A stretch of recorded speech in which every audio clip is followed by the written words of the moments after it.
As I mentioned earlier, I just don't want to only cover issues involving me. I mean, most of the time I do. Remember, selfish cunt. But I also want to talk about issues impacting all of us, whether directly or indirectly, because...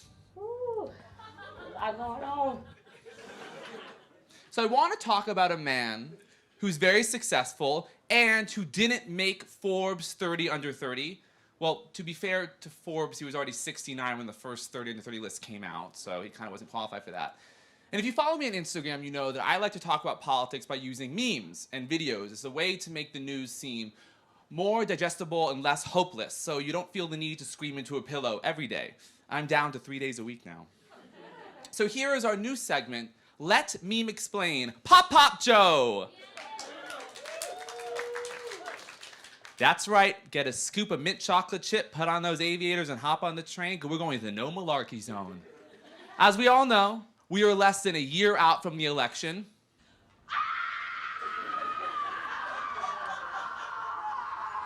'24 is gonna bite us harder than one of Biden's dogs.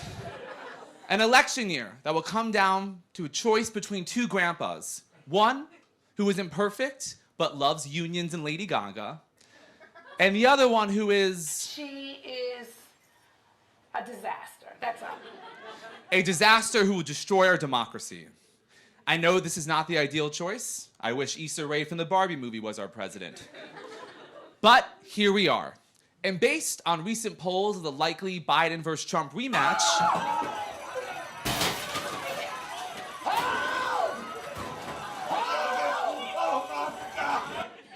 polls are just a snapshot in time, and it's very common for incumbent presidents to be polling this poorly a year out from the election.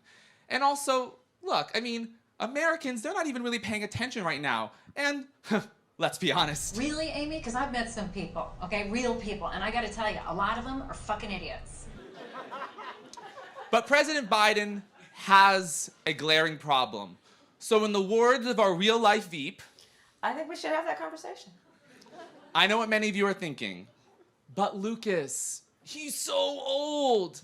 And to that, I respectfully say... Oh, I don't care. I get it. Oh, I know. But guess what? That's not something he can change. In fact, he's getting older as I'm speaking right now. But, I mean, who even cares that he's a little bit older? I mean, you know, sure, he sometimes stutters and he shuffles and he whispers into the mic like he's an ASMR YouTuber. But I do all those things too, and my only excuse is drugs and alcohol. With age comes experience and wisdom. Hello, there's a reason why Gandalf, Dumbledore, and Yoda aren't hot young studs. And look, have I agreed with everything he's done? To the no, to the no, no, no. I call his immigration policy Diet Trump. And has every decision he's made gone smoothly? Yeah. How do they say no in Afghanistan? But overall, Joe Biden has been a great president. That's my opinion! And it's an opinion backed up by facts, because guess what? I read a book!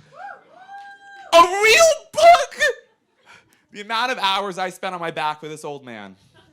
Usually when I'm on my back for a zaddy, he's bought me dinner and we're certainly not reading books. So this is the part where I really need you all to... Listen! Listen! Listen! Joe Biden has nominated the most diverse slate of people to the judiciary. He has signed hundreds of executive orders. He has gone after junk fees that make airline tickets and hotel rooms more expensive. He has canceled over $127 billion in student debt, and he would have canceled more if those unelected legal wizards over the Supreme Court didn't stop him. He's the most pro-LGBTQ president in history, definitely worthy of guest judging on Drag Race one day. And in the aftermath of Dobbs, he's tried to protect access to medication abortion and the right of interstate travel for abortion. And within his first 2 years in office, with a very, very slim Democratic majority, we're talking Ozempic slim, okay? He signed a law expanding health care for veterans and gun legislation that invests more in red flag laws and mental health care. I love that. I do. Okay, so look, my mom still does my taxes. And up until very recently, I thought a bear market was a party in Fire Island. But I have a degree in Bidenomics. Okay, not really a degree, more so that I got it tattooed on my lower back. But for those of you who don't know what Bidenomics is, it is basically 4 pieces of legislation. Name them. That what? Name them. Well, what Name you 'em. did was ridiculous. Name 'em. Not having. Name 'em. Well, be quiet. Be quiet, Jesus! I'll do it, Sutton! Name them. I Name them. don't know if you're okay, actually. Name them. Are you okay? Okay, Sutton, Name here. 'em. Wow. Number 1, the American Rescue Plan, a $1.9 trillion stimulus bill that sent billions of dollars to local governments and schools, millions of dollars to small businesses, and millions of vaccines for every American who wanted one. Name them.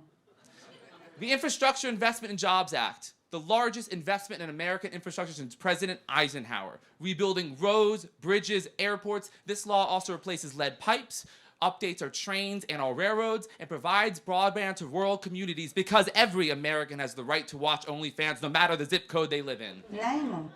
The CHIPS and Science Act, billions of dollars in scientific research and billions of dollars in tax credits for the companies to make the semiconductors that go in our cars and our appliances in America. And get this, you guys are gonna freak. In order to get the tax credits, those companies have to provide child care to their employees. Okay, I was expecting a bigger reaction, that's okay.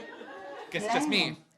And finally, the Inflation Reduction Act. She is mother, okay? She lowers the cost of prescription drugs. She lowers the cost of healthcare premiums to Obamacare. And she is singly the biggest, largest, most significant investment in renewable energy in the history of the world.